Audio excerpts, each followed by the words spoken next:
Hey guys, welcome to my YouTube channel. My name is Bokamoso Mthimkulu, but we all do prefer nicknames and mine is Bokz. So please just call me Bokz. So over the past few weeks, I have been telling you about my life after I was diagnosed with multiple sclerosis.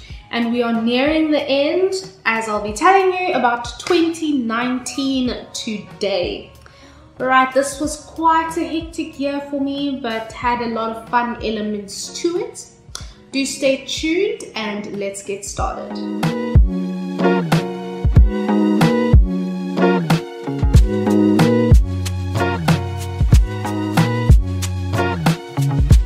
So, because I was dealing with a lot of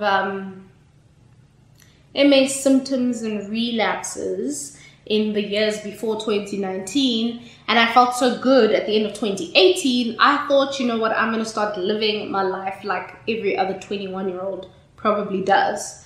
So I was partying a lot. I started playing volleyball again. I love volleyball, it's such an amazing sport. But anyway, I started playing volleyball for a club known as Quantum Volleyball Club, and I started my honors in biokinetics. So, you know, things started off very, very well at the beginning of 2019. I was fortunate to make new friends in my honors class and learn new things. And we had rotations. It's basically like job shadowing, but planned job shadowing, which is cool because then we got to actually see what we were going to do for a living and see what parts of biokinetics we enjoy, like if we enjoy working with athletes or if we enjoy working with chronic illnesses and all that. And so it was nice to do that and see different elements. But yeah, I decided that, you know what, I really need to start living and stop worrying.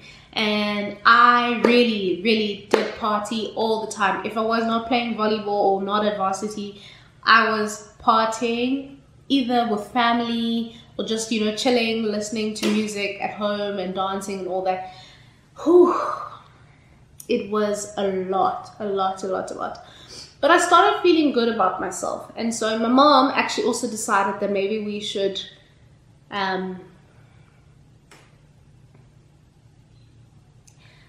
try a different approach to managing the MS and went more the functional route. So I was starting to rebalance.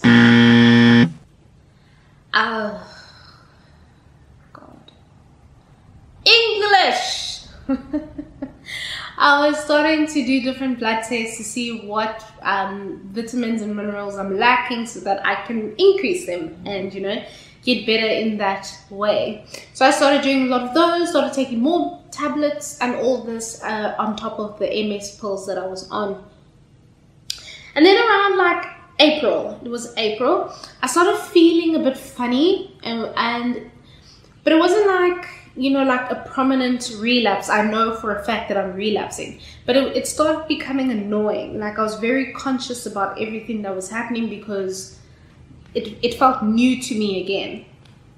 And my left arm and my left leg started becoming weak, which is not really a good thing to happen if you are a driver of a manual car and rely a lot on the left side of your body to drive. So I would actually have to consciously push into first gear, into second gear, and it started to get annoying. So I decided, let me go back to hospital, and I stayed there for 5 days, got treatment for the mini relapse that didn't show on my scans, but we did it anyway.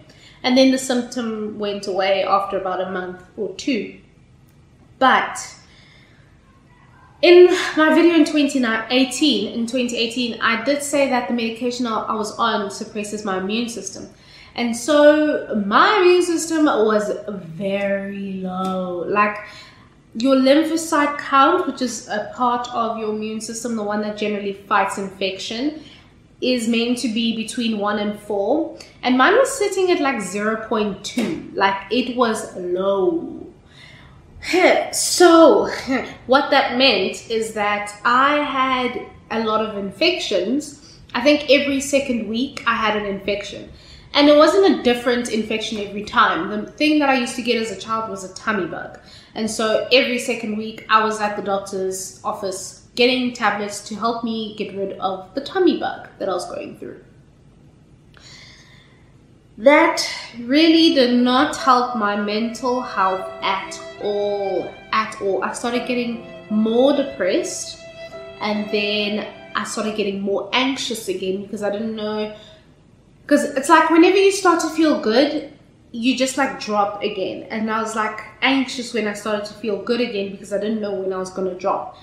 But I still tried to stay good and go to gym and exercise and all this. But every time that I felt like at my best, bloody tummy bug just comes out of nowhere. And you know, that really did hurt. Like I was like, why can I not just live a normal life again? Ish. I ended up going back into hospital for a few days to try to figure out what was going on. I had terrible anxiety attacks. I was nauseous. I was throwing up. I was like, it was not a good thing for me. It really, really wasn't good. My motivation went downhill. I was stressed all the time. I actually started taking another type of tablet to help with my anxiety. Like, it was getting out of hand. When I say I wasn't motivated, I mean that, like, in general, I would be able to study on my own and I wouldn't want to study with people. I forced myself to wake up early to go to varsity to study with friends. Otherwise, I wouldn't have studied at all. That's how demotivated I was to do anything in my life.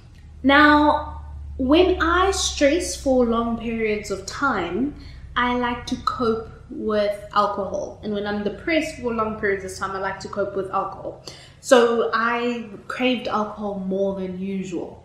But I didn't like drink all the time, as in I was drinking Monday, Tuesday, Wednesday, Thursday, Friday, Saturday, 8 a.m. to 8 p.m. sort of thing. Whenever I had the opportunity, like birthday parties or going clubbing with friends or celebrating passing or stuff like that, I would drink. So I did become a bit reckless in terms of drinking and trying to cope with the tummy bugs that I was getting, the anxiety that I was dealing with, the demotivation that I was going through, and all this. Guys, please, alcohol is not the answer to your mental health problems. Please don't use it as a coping mechanism. I learned the hard way, and I want nothing like that for you. Please, please do take what I'm saying seriously. Don't do it. Don't do it. Okay.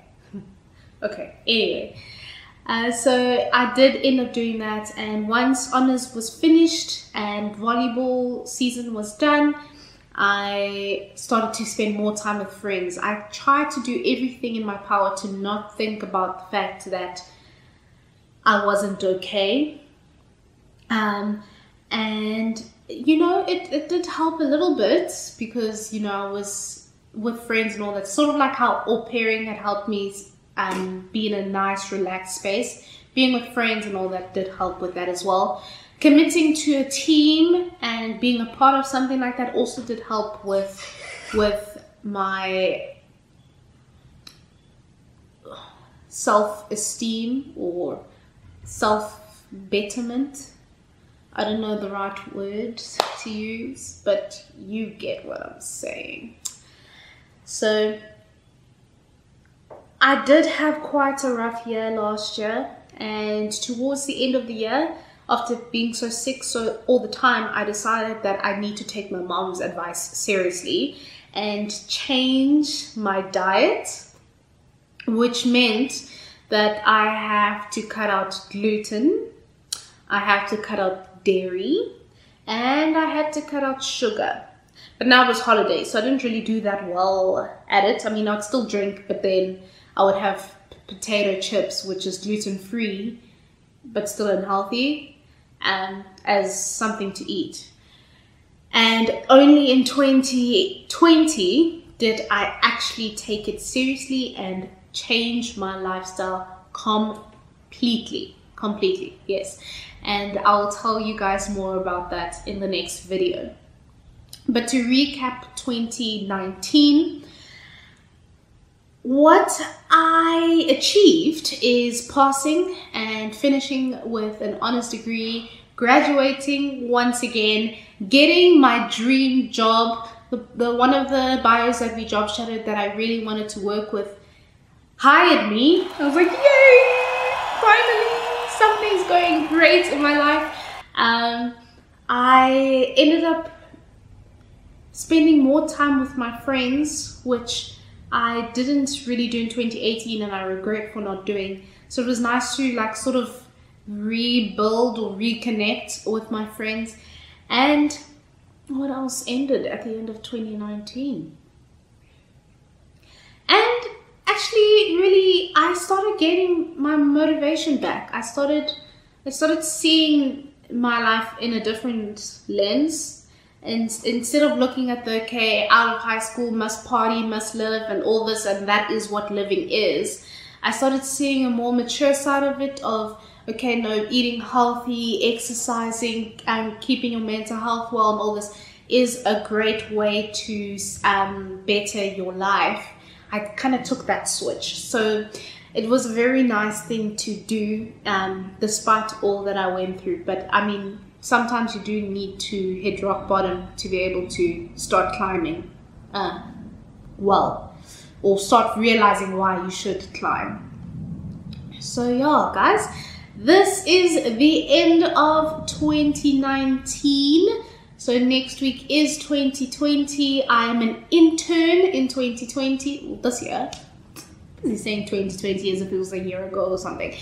I'm an intern this year, and you know, we're dealing with the Rona, and also changing my medications and all that, and dealing with MS or managing MS in a different way. So do stay tuned for that video. I'm keen to give you guys more input on that.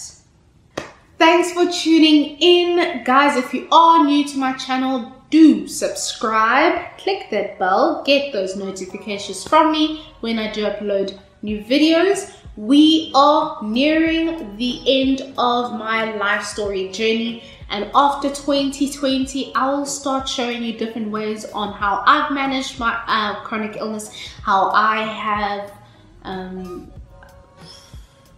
like found different ways to sort of make MS be something that I deal with, not something that controls me. So I'm keen to finish this and get onto that new life journey with you. Do like and share this video with people who you think will benefit from seeing how I've developed as a person. And yeah, I will see you next week. Okay.